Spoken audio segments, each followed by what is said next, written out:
Vaporwave is a musical genre that's been continually exploding and morphing since 2010. Vaporwave's name is derived from the term vaporware, which refers to a product that was advertised, but was either never completed or never released. As gamers, we've all experienced vaporware, getting excited for a game that ultimately gets lost in development hell.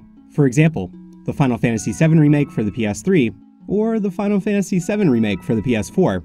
But what if we could take the sensation of the ephemeral nature of consumer goods and create something far more interesting? Enter Vaporwave. This genre is basically false nostalgia, a feeling of familiarity for a time that never existed. That brings me to our topic of the day, an artist that goes by the moniker Equip. Equip is an artist from Chicago, Illinois.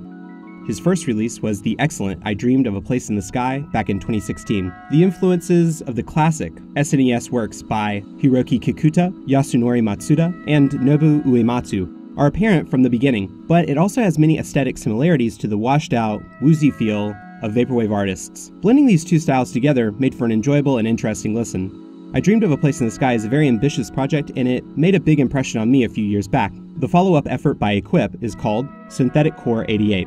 It feels like a full game soundtrack, and that is a wonderful thing. Let's dig in. Synthetic Core 88 begins by laying the foundations of the album with Bygone Dreams. The whimsical echoey harp, with the delicate violins and the synths, give the listener a taste of what's to come. It feels inviting, as if you're sinking deep into a cozy, nostalgic wave of youth. Many of the instruments in this track are repeated, reiterated upon, and ultimately recontextualized through many of the tracks on the album. What's cool about this track in the following 30 minutes or so is the mental imagery that is immediately conjured up for the listener. Of course, any gamer is going to get hit right in the feels, remembering the good old days of popping in a cartridge into their SNES, turning on a tube TV, waiting for it to warm up, and hitting start. However, Synthetic Core 88 isn't purely a grab for the recognizable. While the sounds are familiar, the songs aren't copying from the past.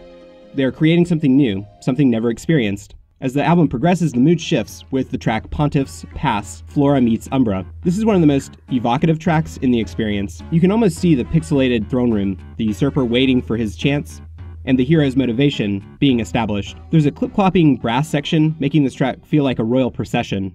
I love the track New Gaia.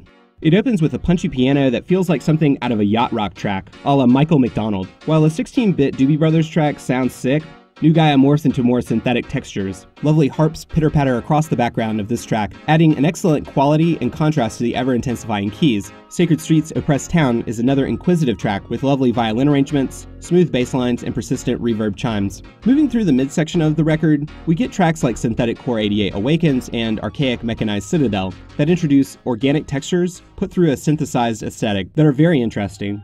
Synthetic Core 88 Awakens is definitely intended for a jungle level, with cascading vibraphones giving the listener the feeling of flowing rivers or waterfalls. Out of left field, Archaic Mechanized Citadel tosses in a pan flute for a surprisingly enjoyable contrast to the now established atmosphere of the record.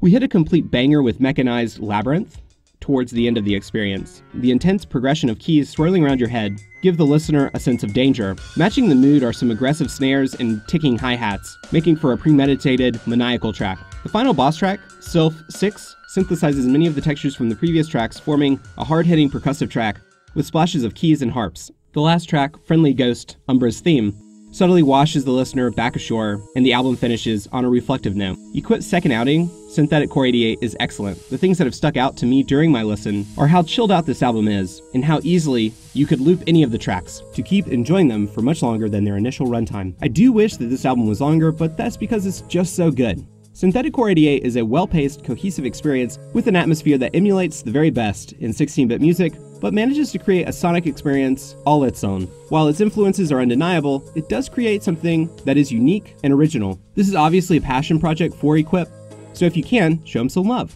There are some links below for his Bandcamp account. I would strongly recommend listening to both of his albums. I'd also like to thank Equip for allowing me to review this album. I really enjoyed it, and I appreciate the opportunity.